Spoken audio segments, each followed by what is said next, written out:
네, 긴장된 게 많이 보이시죠? 제가 처음 신흥교회 왔을 때가 생각납니다. 창원에서 부산 사역지로 처음 넘어올 때 이제 많은 창원의 전도사님들 또 목사님들이 이 부산 힘들어서 견딜 수 있겠나라고 말씀하셨습니다. 그래서 처음 탁 부임하는데 두려운 마음이 있었습니다. 그러나 또 너무 좋은 목사님들 그리고 또 너무 좋은 성도님들 때문에 너무나 잘 적응해서 또 이렇게 이 자리까지 설 수 있게 되는 것 같습니다. 네, 저희는 계속해서 이 하이델베르크 요리문답을 통해서 십계명에 대해 살펴보고 있습니다. 특히 지난주에는 요리문답을 통해서 다른 계명은 한 주차로 만들어져 있지만 한 계명만 두 주차에 걸쳐서 설명되어 있다고 했습니다. 그 나누어진 요리문답의 그 계명이 무엇이라 했습니까? 바로 상계명인 내 하나님의 이름을 망령되게 일컫지 말라입니다. 이 3계명은 1계명의 예배의 대상 그리고 2계명의 예배의 방식에 이어서 예배의 태도에 관한 내용이었습니다. 이 예배에 대해 예배의 태도에 관련하여 하나님의 이름을 망령되게 부른다는 것은 얼마나 헛되고 위험한 일인지 또한 배웠습니다. 사실 3계명의 주된 내용에 대해서 지난 시간에 거의 다 다루었던 것 같습니다. 그런데 왜 요리문답의 작성자들은 이 3계명을 두 주로 나뉘었을까요? 그만큼 하나님의 이름을 부른다는 것이 중요하기 때문입니다. 오늘 이 37주일에서는 맹세를 강조하고 있습니다. 맹세? 하고 의문이 들 수 있을 것 같습니다. 오늘은 이 요리문답을 통해 맹세가 하나님의 이름을 부르는 것과 어떠한 연관이 있는지 살펴보고자 합니다. 우리 먼저 101문의 질문과 답을 함께 읽어보면 좋겠습니다. 네, 우리 함께 질문과 답을 읽어보겠습니다. 시작. 그러나 하나님의 이름으로 건강하게 맹세할 수는 있습니까? 그렇습니다. 국가가 국민에게 요구하는 경우 혹은 하나님의 영광과 이웃의 복을 위하여 신뢰와 진리를 보존하고 증진시키는데 꼭 필요한 경우에는 맹세할 수 있습니다. 그러한 맹세는 하나님의 말씀에 근거한 것이며 그렇기에 구약과 신약의 성도들도 이것을 옳게 사용하였습니다. 맹세는 사람들 사이에서 이루어지는 약속들이나 서약들입니다. 사실 약속과 서약보다는 조금 더 강한 뜻을 가지고 있습니다. 왜냐하면 맹세는 하나님의 이름으로 하는 것이기 때문입니다. 하나님의 이름에 대해서는 지난 시간에 배웠습니다. 하나님의 이름은 곧 하나님의 존재 그 자체라고 하였습니다. 우리 모두가 알듯이 그분의 성품은 신실하시고 거짓이 없으신 분이십니다. 그런 하나님의 이름으로 하는 맹세를 거짓으로 사용하고 잘못 행하며 지키지 않는다는 것은 하나님의 이름, 그 하나님의 존재 그 자체를 모욕하는 것입니다. 하지만 이것을 잘못 해석한다면 맹세를 해서는 안 된다라고 생각할 수 있습니다. 실제로 16세기에 제세례파라는 집단은 마태복음 5장의 말씀을 근거로 어떠한 상황에서도 맹세를 해서는 안 된다라고 했습니다. 이들은 심하게 얘기해서 땅에서 행해지는 모든 것은 악하다라고 생각했기 때문에 국가와 교회에서 요구되어지는 맹세조차 부정적으로 생각해 왔습니다. 마태복음 5장 34절에서 37절 말씀을 우리 조금 길지만 함께 읽어봤으면 좋겠습니다. 우리 함께 읽겠습니다. 시작. 나는 너희에게 이르노니 도무지 맹세하지 말지니 하늘로도 하지 말라 이는 하나님의 보좌임이요 땅으로도 하지 말라 이는 하나님의 발등삼이요 예루살렘으로도 하지 말라 이는 큰 임금의 성임이요 내 머리로도 하지 말라 이는 내가 한토록도 희고 검게 할 수 없음이라. 오직 너희 말은 옳다 옳다 아니라 아니라 하라. 이에서 지나는 것은 악으로부터 나느니라. 아멘. 이 구절들만 본다면 우리는 제세례파들의 가르침이 맞다고 볼 수 있을 것 같습니다. 왜냐하면 도무지 맹세하지 말라라고 하셨기 때문입니다. 하지만 성경을 바르게 이해하기 위해서는 전후 문맥을 자세히 살피는 것이 굉장히 중요합니다. 그런 의미에서 이 맹세에 대한 예수님의 가르침은 당시 바리새인들이 행하던 맹세의 태도에 관한 말씀입니다. 왜냐하면 당시 바리새인들의 맹세에는 하나님의 이름이 없었기 때문입니다. 바리새인들은 성전이 아닌 성전의 금으로 맹세하면 지켜야 한다 가르쳤고, 제단이 아닌 예물로 맹세했을 경우 지켜야 한다라고 가르쳤습니다. 예수님께서는 이와 같은 잘못된 태도의 맹세를 금지하신 것입니다. 그렇다면 왜 예수님은 마치 모든 맹세를 금지하신 것처럼 말씀하셨을까요? 그 당시 청중들에게는 헛된 맹세를 멈추고 참된 맹세를 해라 라는 말보다 그냥 맹세하지 마라 라는 말이 더욱더 효과적이었던 것 같습니다. 왜냐하면 그들은 참된 맹세가 무엇인지 모르고 자신들이 행하고 있는 거짓된 맹세가 바른 것이라 생각하며 행하고 있었기 때문입니다.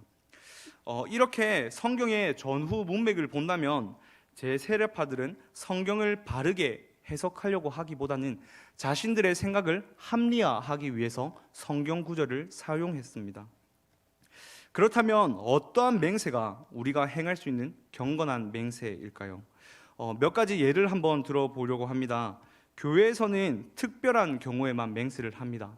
세례문답, 그리고 교회에 가입하는 공적인 신앙 고백 등 이럴 때만 맹세를 합니다. 다른 예로 미국에서는 대통령이 선출되었을 때 성경에 손을 올려서 맹세를 한다고 합니다. 이것은 그 나라를 옳은 방향으로 이끌어 가겠다는 것입니다. 즉 국가의 선을 위한 맹세죠. 또 다른 예로 우리가 재판에서 증인이 어떻게 맹세합니까? 위증하지 않겠다고 맹세합니다. 이것은 재판을 올바른 방향으로 할 수 있도록 돕겠다라는 것입니다. 이렇듯 맹세는 하나님의 이름으로 사용하여 하나님의 영광과 이웃의 복, 즉 선을 위해 사용하는 것입니다. 그러면 왜 우리는 바른 맹세가 필요합니까? 바로 우리가 죄인이기 때문입니다. 사람들은 보통 자기의 이익 때문에 맹세를 굽히는 경우가 있습니다. 대표적인 예로 베드로를 들 수 있을 것 같습니다. 예수님께서 제자들과의 마지막 만찬에서 너희가 나를 버릴 것이다 라고 이야기했을 때 베드로가 모두가 다 주를 버려도 나는 버리지 않겠습니다 라고 이야기합니다. 그러자 예수님께서 베드로 보고 3번 나를 부인할 것이다 라고 이야기했을 때 베드로는 주님과 함께 죽을지언정 주님을 버리지 않겠습니다 라고 합니다. 그러나 예수님이 잡히신 후에 베드로의 행동은 어떠하였습니까? 예수님을 부인하였습니다. 살기 위해 예수님께서 한 자신의 맹세를 저버렸다는 것이죠. 이것이 바로 저와 여러분의 삶의 모습은 아니겠습니까? 내가 주를 위해 살겠습니다 결단하고 맹세하지만 삶의 문제 앞에서 나의 이익을 위해 맹세를 저버리진 않으십니까? 저를 비롯하여 모든 사람은 연약합니다. 그리고 악한 존재입니다. 때문에 언제든 맹세를 저버릴 수 있습니다. 그래서 맹세 사이에 그 신뢰의 증진과 보존을 위해서는 증인과 최후 확정자이자 심판자가 필요합니다. 그 심판자가 바로 가장 크신 하나님이시라는 겁니다. 히브리서 6장 16절은 이렇게 이야기합니다. 사람들이 자기보다 더 큰 자를 가리켜 맹세하나니. 그렇습니다. 맹세는 자기보다 더 큰 자를 가리켜 하는 것입니다. 이것은 사람이 약하다는 것을 전제로 하는 말로서 하나님, 저는 이 문제를 확정할 수 없습니다. 그리고 저 자신조차 이 맹세의 내용을 확신할 수 없습니다. 그러니 주님, 가장 크고 높으신 당신의 이름으로 맹세합니다 라며 나의 낮음을 인정하고 하나님을 높이며 찬송하는 것입니다. 이러한 영예는 하나님이 아닌 다른 어떤 피조물에게도 돌아갈 수 없는 것입니다. 맹세의 두 번째는 하나님을 바르게 알기 위한 수단입니다.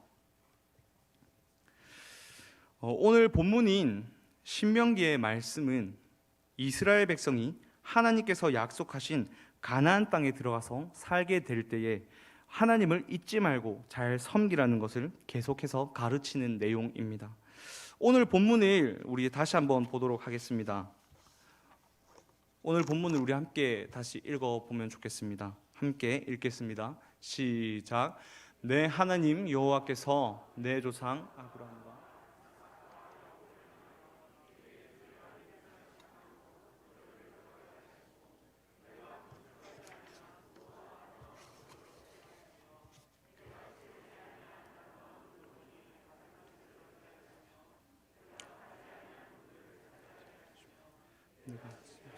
포도원과 감람나무를 차지하게 하시며 내게 배불리 먹게 하실 때에 너는 조심하여 너를 애굽 땅 종되었던 집에서 인도하여 내신 여호와를 잊지 말고 내 하나님 여호와를 경외하며 그를 섬기며 그의 이름으로 맹세할 것이니라. 아멘. 이 구절의 마지막 부분을 보면 여호와의 이름으로 맹세하는 것은 그들이 애굽 땅 종되었던 집에서 인도하여 낸 여호와를 잊지 않고 여호와를 경외하며 섬기고 있다는 증거였습니다. 이 점이 매우 중요한 것 같습니다. 이 구절들을 조금 더 정확하게 번역하면 이렇습니다. 너는 여호와를 잊지 않도록 주의해라. 그는 너를 종되었던 애굽 땅에서 인도하여 낸 자이다. 내 하나님 여호와를 경외할 것이다. 그리고 그를 섬길 것이다. 그리고 그 이름으로 맹세할 것이다. 이렇게 번역해서 본다면 맹세한다는 것은 여호와를 잊지 않도록 주의하면서 기억하는 것입니다. 즉 여호와를 경외하는 것 그리고 그를 섬기는 것과 같은 맥락에서 사용되었다는 것이죠. 신명기의 맹세는 그들이 여호와 앞에서 살고 있다는 것을 보여주는 징표였습니다. 자신들을 애굽에서 구해낸 여호와 하나님에 대한 감사를 잊지 않기 위해 맹세를 했다라는 것이죠. 맹세가 하나님의 이름을 높이는 수단이 된 것입니다. 이것이 바로 하나님의 거룩한 이름을 두려워하고 존경하는 마음으로 사용하는 것입니다. 이런 맥락에서 우리가 바르게 하나님을 기억하고 그의 이름을 사용한다는 것에 대해서 웨스트민스터 신앙고백서 22장은 합당한 맹세는 경건한 예배의 한 부분이다라고 이야기합니다. 네, 앞에 답이 보이시죠? 합당한 맹세는 경건한 예배의 한 부분이라고 이야기합니다. 이것을 우리의 삶에서는 어떻게 적용할 수 있을까요? 우리가 하나님의 이름을 부르고 맹세한다는 것은 나의 유익을 위해서가 아니라 우리를 구원하시고 지금도 함께하여 주시는 그 하나님을 바르게 기억하기 위한 수단으로 사용해야 한다는 것입니다. 그렇다면 이 하나님의 이름이 아닌 다른 것으로도 맹세할 수 있을까요? 함께 102분의 질문과 답을 한번 보도록 하겠습니다. 네, 우리 함께 읽어보도록 하겠습니다. 시작. 성인이나 다른 피조물로도 맹세할 수 있습니까? 아닙니다. 정당한 맹세는 오직 홀로 사람의 마음을 아시는 하나님을 불러 진리에 대해 증인이 되어주시며 내가 거짓으로 맹세할 때에 형벌하시기를 구하는 것입니다.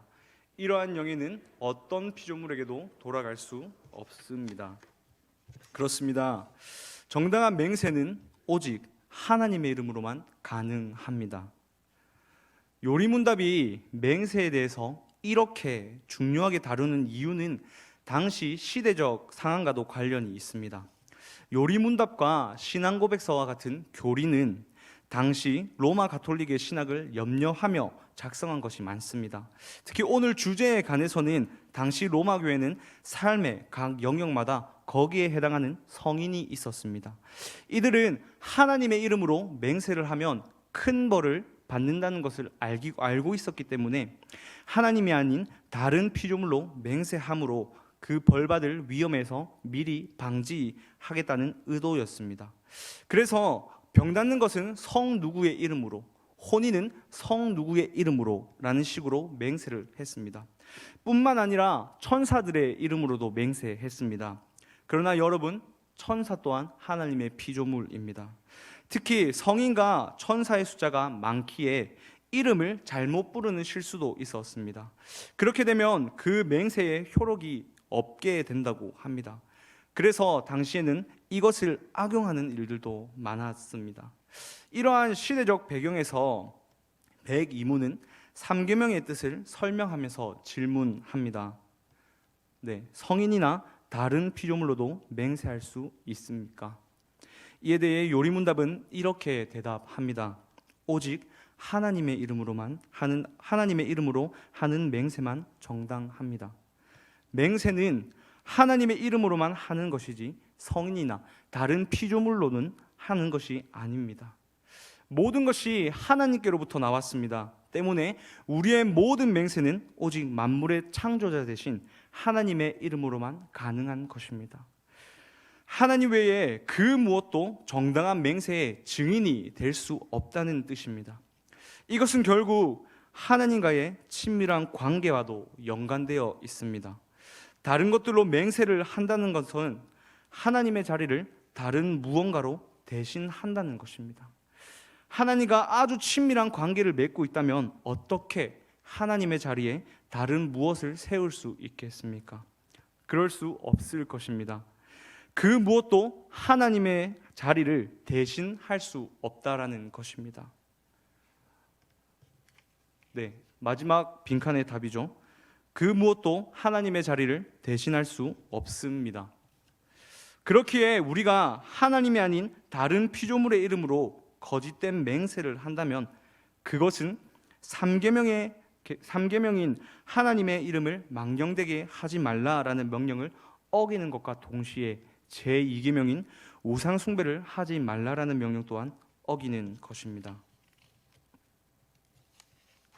그래서 요리문답 102문은 정당한 맹세에 대해서 오직 홀로 사람의 마음을 아시는 하나님을 불러 증인이 되셔서 내가 거짓으로 맹세할 때에 나를 벌하시기를 구하는 것이라고 가르쳐 주고 있습니다. 이처럼 하이델베르크 요리문답 101문 그리고 102문은 3계명에서 맹세가 얼마나 중요한지 가르쳐 주고 있습니다. 맹세라는 것은 하나님의 이름으로 사람들 사이에 오가는 약속에 대한 신뢰를 확정하고 심판하는 권위가 사람이 아니라 하나님께 있음을 드러내는 수단입니다. 또한 하나님의 이름으로 맹세하는 것이 우리에게 베푸신 그 사랑과 은혜를 잊지 않기 위한 방법이었고 그분의 위대하신 권위 아래 하나님을 나의 주님이라고 고백하는 겸손한 마음을 가지게 하는 행위이기도 하였습니다. 말씀을 맺겠습니다. 사랑하는 신흥교회 성도 여러분, 우리는 의롭지 못한 존재입니다. 그러나 하나님께서 예수 그리스도를 십자가에 내어주시어 우리를 의롭게 하셨고 하나님의 이름을 사용할 수 있게 허락하셨습니다. 하지만 그 하나님의 이름을 불러 우리의 증인과 심판자로 세울 때에는 그만한 책임이 따릅니다. 하나님의 존재 그 자체를 걸고 행해지는 것이기 때문입니다. 그래서 잘못 사용되었을 때는 하나님의 존재를 모욕하는 것입니다. 그래서 우리 그리스도인은 더더욱 하나님의 이름으로 맹세하는 걸 조심해야 하고 오직 하나님의 말씀을 근거하여 맹세해야 하며 아무리 작은 맹세라 할지라도 하나님의 이름으로 하였다면 지켜야 하는 의무를 가지게 된 것입니다. 그 의무를 다함으로 우리는 하나님의 이름을 높이는 참된 그리스도의 모습으로 살아갈 수 있는 것입니다.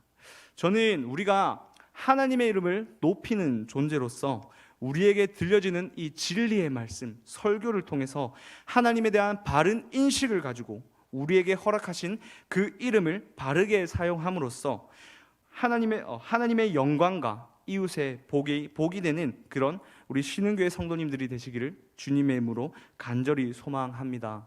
아멘.